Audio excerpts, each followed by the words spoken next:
Welcome, writers.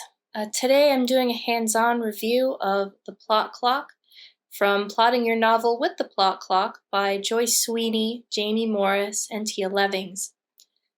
For my review of the book itself, you can go to my YouTube channel at Lunestra Art and watch the review. So today I'm going to show you how actually working with the plot clock works, as well as an extra step I took to make the emotional side of things easier, clearer for myself. So that part isn't actually in the book.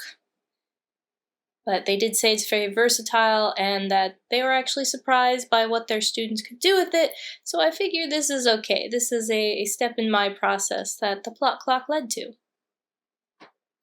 So first off, the book does include templates. However, I made my own here just so I could work with it better. As you can see, I have 2 circles along with the lines dividing it into 4 sections, and I have my starting point, binding point, low point, and turning point all labeled. Those are the 4 key areas that start off sections according to the clock. I also have 4 different hands. They're marked by dash lines to show that you can move them around, and they indicate your inciting incident, your entry to the low point, your change, which is your exit from the low point, and the denouement.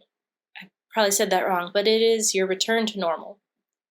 So I'm going to start with the first scene I had in my head that kind of incited the story, and it's Remy and his sisters find the ship. And I just realized that won't make much sense, so I'm going to put a little legend up here. Okay, so my main characters, I have Remy, and he has 2 sisters, an older sister and a younger sister, but he's oldest. There might be pirates, question mark, an ancient airship, which is very old tech at this point.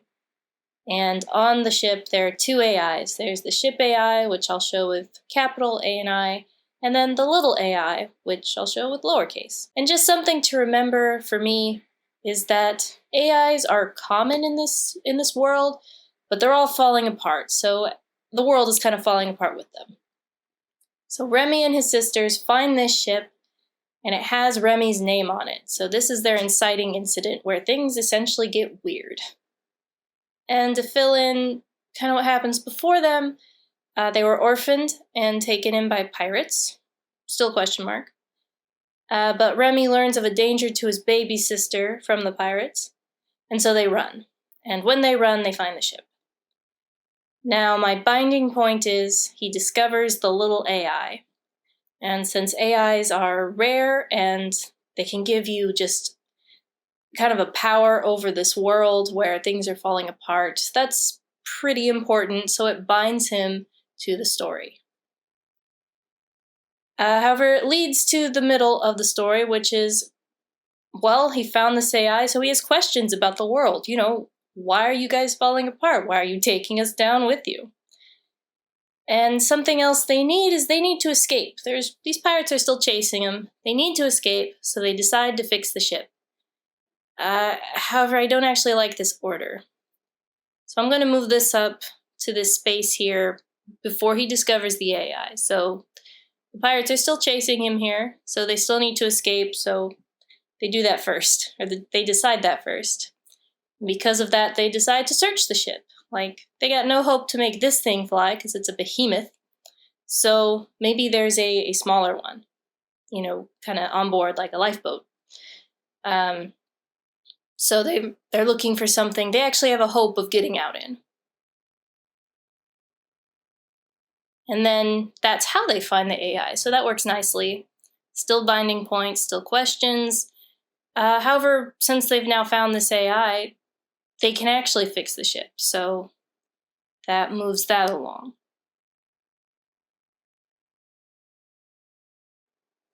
Oops.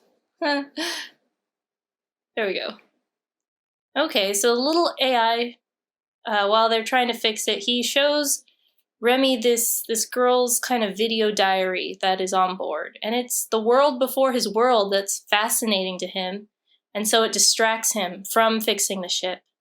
and he's focusing on that world and this girl rather than his sisters and survival. And that causes tension with his, well, she's not his older sister. Thea, that was her name. Her name was Thea, and the younger girl was Cassia. So it causes tension with Thea, who thinks he's acting stupid, as siblings do. Something to point out here is that the middle is separated, as you can see, into two sections. And in the first section, you're essentially failing all the trials, or the main character is. And that's how you get to the low point, and then after the low point and the change, you start winning the trials. So that's actually very important to realize as you're plotting a story. So I'll write those in here. Okay, looking at these here, then Remy being distracted is his entry into the low point. This is going to be where he really starts to fail. Like, above the line, it's, I would say, things going wrong. After the orange line, it's things going wrong because he is not thinking straight. He's distracted. So that will be his entry. And let me see here. So he's distracted, so that leads to him focusing on the girl's world, the world before, and that leads him to his low point. And he's so distracted, and they're in such cold conditions that his baby sister gets sick, like really sick. And that would be a wake-up call for Remy. He's a very protective brother. He's oldest. They're alone. He has to take care of his sisters. And Cassia is young enough, she's like 10 or maybe even a little younger, that she does. She really needs a parent figure. And in this case, it's Remy. Remy and Thea. Thea is not much younger than Remy, and so she can be stubborn and obstinate. And siblings, I think they have a very powerful bond, but it can also be a very powerfully explosive bond. So that's where Remy and Thea are. But they both have a very strong, good relationship with Cassia. But now she's sick. Okay, well, that's not good. So sick that I think they're worried about her dying in these really cold conditions. And that snaps Remy out of his distraction. And so he puts aside his questions and wondering about the girl and the world before, and he focuses on their immediate survival. Okay, so that'll be his exit from the low point, is him putting that aside to focus on the present. And I should add here, she lives. Very important, just a little. After she gets better and Remy makes this decision, he doesn't talk with the little AI anymore. However, I think they had a side project, and that's where he kept hearing about the girl and the world and what the little AI remembers. So he keeps that even though he doesn't speak to the little AI anymore. And the big ship begins to work. Like, they'll have power and some more function in this crash, this wreck. But then one day he sees the little AI again, wherever their side project is. So their little place. And she asks him something weird like, "Can't you save me too?"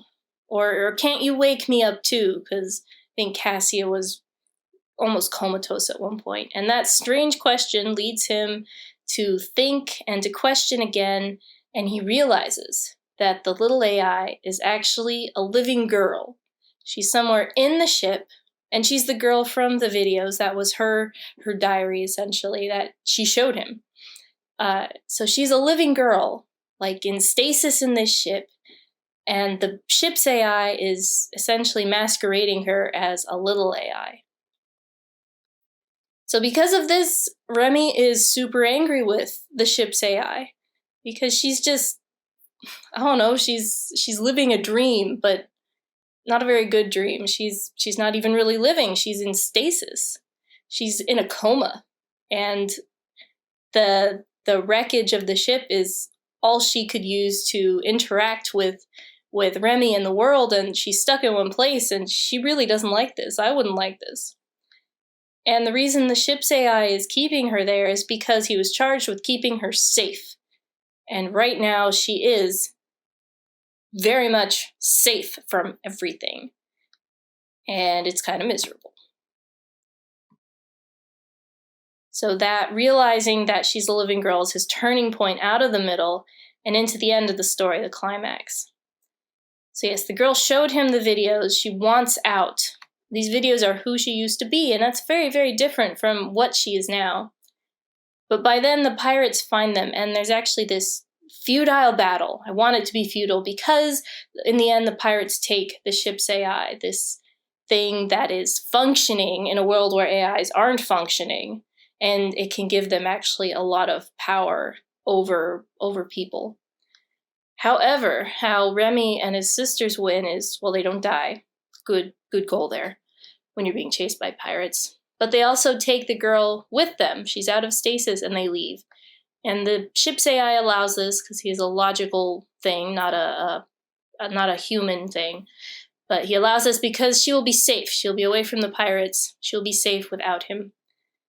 And I wanted to point out to myself that, you know, what Remy wanted throughout all this was answers. If you look at the middle, he really wanted answers, and that's what led to his distraction, and he had put them aside to take care of his family. But in the end, he doesn't get his answers so much. But he does save his sisters and the girl, which is much more important because they're alive, and he will have a chance, hopefully, to get answers. But right now, he saves the girl, and he saves his sisters, and he even saves himself because, well, he's going with them. And that is the end. That is essentially their return to normal. The pirates are no longer chasing them, and they ride off into the sunset, essentially. Just not quite a happy ending, but a good one for them because they live, they're not being chased, and they don't have to fear for their lives like they were throughout the story. So that is essentially how you use the plot clock from the book. That is how they explain it. This is what I took from it. And it's pretty cool. As you can see, I actually have a plot here. I think it's pretty interesting. And I'm actually looking forward to this world and these characters. And things will change, because they always do as you're actually writing versus when you're planning to write. But this is a whole lot more than what I started with. I actually started with the characters and the world, and I had written I guess you could call it a chapter or two. But I had no idea what to do with it, and so it sat on my computer for, must have been like 5 years now. But this is a plot. This is more than an idea, more than some characters in a world that I am intrigued with. This is something I could take and I could write and I could get complete scenes out of. So working with this is really cool. No question mark. I'm conflicted though, because just reading the book will not get you this. You have to keep working with it. Or you have to work with it a couple of times before it really starts to make sense. And it's actually quite fun to use. I'm always surprised saying that with plotting tools, because plotting can be a pain, but this was really fun. And definitely work with pencil or something you can erase, because you're going to want to erase. That's just part of the process.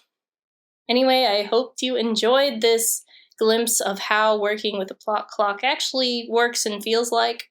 And if you're part of my Patreon team, I have more on that actually. I'll show you how I added another step to help me really understand how the characters themselves are feeling throughout this. So you can check out my Patreon page. I'll include the link in the description. And thank you guys for watching this video, for supporting me. I hope you'll subscribe, because there's a lot more in this bundle I'm reviewing, where I got the Plot Clock book. That's kind of hard to say. And so subscribe and click the little bell to make sure you know when I post more videos. Right? I'll see you guys next time. Bye.